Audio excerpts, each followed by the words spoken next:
Do not be afraid. I am the cure. I'm in this room again. Everything feels familiar.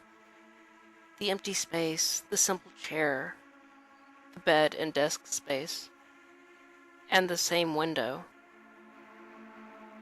The only question is, why am I here again? Silence. Was it something that I did wrong? What is my crime this time? How far down have I broken? Or rather, who have I broken? Did someone die? Or am I dead? Is that even a question I can ask? Silence. This room doesn't seem so bad. There seems to be at least some life, aside from the dust that has accumulated, but something keeps calling to me. It's just beyond the walls, but I can't reach it. I become quieter and hear it tell me, "It's not safe." I ask the voice what I had to fear. Silence. I continue to listen to the voice, body pressed against the wall. The voice continues speaking, almost as if it was a voice I recognized. "Be careful. Don't let them know. If they discover the truth, they'll throw you out. You'll become an outcast." Silence. I didn't know how to respond to this. Constant streams of warning and worries. The voices began to grow louder and louder, the messages echoing all around me. The walls beginning to decay.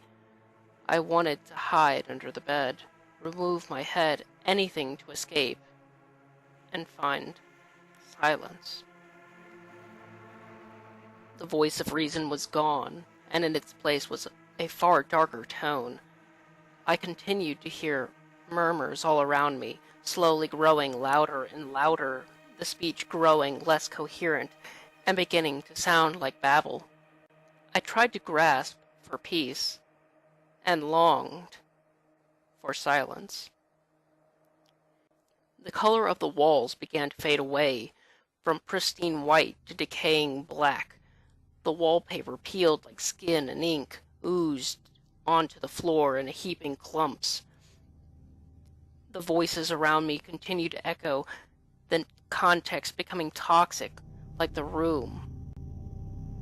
"There's no hope left. Give up and die."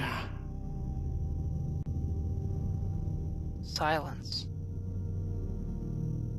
The voices grew hostile, trying to instill more and more fear into me. They called out my worst regrets and worst nightmares. They told me how I should fear everything and continue to ask why I had no fears. They began to mock me in jumbled fashion. "If you fear nothing, then why are you afraid now?" Silence. The air around me began to thicken like a blanket. The air itself vibrated with the voices as they had risen to a vibrant roar. They bellowed fear into my ears, forced the sounds down my throat, and began to choke me. "If you're not afraid, then why don't you die? Death is such a pleasant escape.